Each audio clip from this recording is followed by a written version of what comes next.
I'm Chris Day for Major League Lacrosse. Monday morning, the Ohio Machine fired head coach Ted Garber after a 1-7 start to their second season, replacing him with former Robert Morris head coach Bear Davis.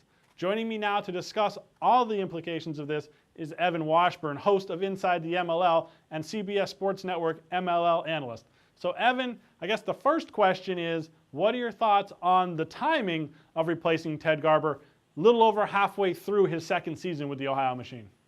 The timing's questionable. I think it's a little bit too late. I really like Ted Garber a lot. I think he's a great lacrosse coach, but it clearly was not working in Ohio, and you could have made this decision before the season even began, in my mind. I think you put yourself in a situation where it's clear that the organization has made a shift. They actually made the shift probably 2 or 3 weeks ago when they played 6 rookies, and it's not a recipe for success. So Ted Garber's out, and it's been a long time coming, and I think when you make the decision now, you're just continuing with that shift. Now, I think that shift is in the right direction. I just think with some more planning, it could have been made probably either before the season or within the first few weeks when it was clear that Ohio was not going to start off on a hot streak and rebound from what was a disappointing year one in Major League Lacrosse. When you talk about the shift in the right direction, Garber's replacement, Bear Davis, a former collegiate coach having coached at Robert Morris, kind of mirrors the direction that a bunch of Major League Lacrosse teams have taken in recent years. The Denver Outlaws hiring Jim Stagnita, the Chesapeake Bayhawks hiring Dave Cottle, the Charlotte Hounds hiring Mike Serino as their initial head coach. Bear Davis kind of continues this momentum of former college coaches coming into Major League Lacrosse. Tell us what you know about Bear Davis and your thoughts on this move in that direction for Ohio at the head coaching position. Well, my knowledge of Bear Davis is fairly minimal. There's a connection there. He coached at Robert Morris when I played at University of Delaware, and we played Robert Morris, and I was very early on in his time there. He built that program to the point where they were pretty tough. My last year at Delaware, that was 2008. They did a nice job recruiting in Canada and built a program that was very competitive. And then he actually moved to a high school right around the corner from where I went to high school, Archbishop Spalding, and I've heard of improvements there. You mentioned the connection to the college game, how important that's been with success stories in the MLL. I think beyond that, it's do the players respect him as a lacrosse mind and as a leader. I think more important than the X's and O's in this league, it's that the players understand there's really one voice. And in teams where you don't have that strict sort of one note in terms of the message that's being sent out, you see some disjointed things on the field and off of it. So Bear Davis has some Columbus roots. I guess that's where he went to high school. So he understands the community. But I think it all comes down to how do those players, and a lot of them are young guys, which will be helpful for him. How do they respond to what he brings and his message? And I think if he can come in and understand that he's got 8 games remaining or a little less than 8 games remaining to try and shift this organization in the right direction instead of trying to do something splashy as he comes in, I think that would be a successful model. But he's got 6 or 7 rookies that he can build around and hopefully look toward positive things in the future. Well, as you mentioned, Evan, this is the second head coaching change we've had in season in the last actually 3 weeks, with John Tucker taking over for Steve Duffy a few weeks ago, and the Canes have gone on to win 2 straight and vault themselves back into playoff contention.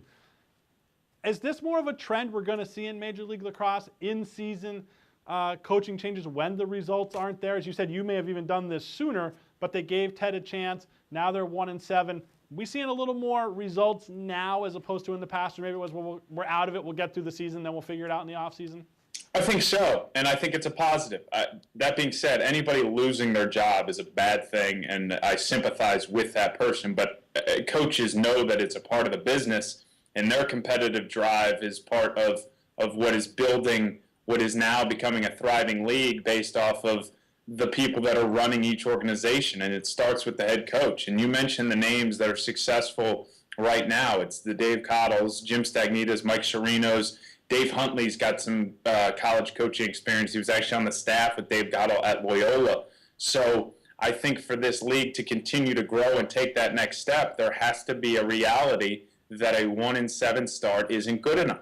Fans are very educated at this point, and they've got a lot to look at. And if they look at a situation where teams are keeping coaches just to sort of keep the status quo and don't want to mess up what are some of the other logistical things surrounding the organization, fans are going to read into that. They want to see that their front office and their management is doing everything possible to bring them a winner. I don't think that this means that in haste decisions should be made to make coaching changes, but when it's clear that consistency is a problem and there's constant issues that are similar each season or each week, a change has to be made. And we've seen that it's been a positive in Boston, and I hope that it's a positive in Ohio because I've been there.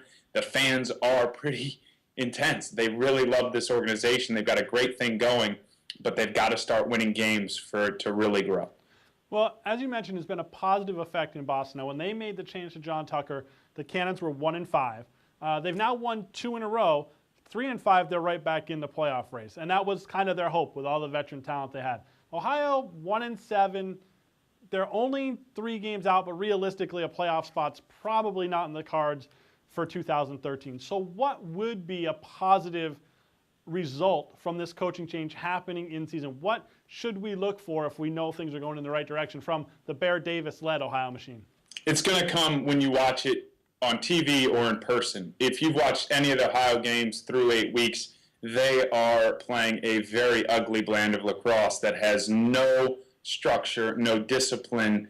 They're making a lot of mistakes that you wouldn't see a high school team make. And I think that he has to come in there, and it's not a disciplinary thing. These are all really good players, but they need some structure. And I mentioned the youth. These are 6 rookies, 5 in the lineup at times, that are coming out of a college system where they're used to that. So with a few vets sprinkled in there, I think you need to build a structure that these guys can work off of. And it's challenging. We know all the logistical aspects of guys coming in the night before and limited practice time, but that's something everybody else deals with. So get over it and make a calculated choice to make the brand of lacrosse that you're putting out there on national television at times and to your fans, who, again, I think have been fantastic in the Columbus area, just give them a better brand of lacrosse. It's not necessarily going to translate into wins this season, but make sure that when you walk off the field as a lacrosse coach, lacrosse player, and these guys are the best, the elite, that you know that was high quality and elite and just a better product for everybody involved. I think that would be a success. And I think, as I mentioned, fans are educated enough that they'll read into that. They'll know that they're seeing something better. And I think that would be a success. A couple wins wouldn't hurt either. Exactly. A couple wins never hurts. So, Evan Washburn, CBS Sports Network MLL analyst, thanks for your time and for your opinions on this matter. We'll catch you this weekend on CBS Sports Network and then again next week on Inside the MLL. Thanks, Chris.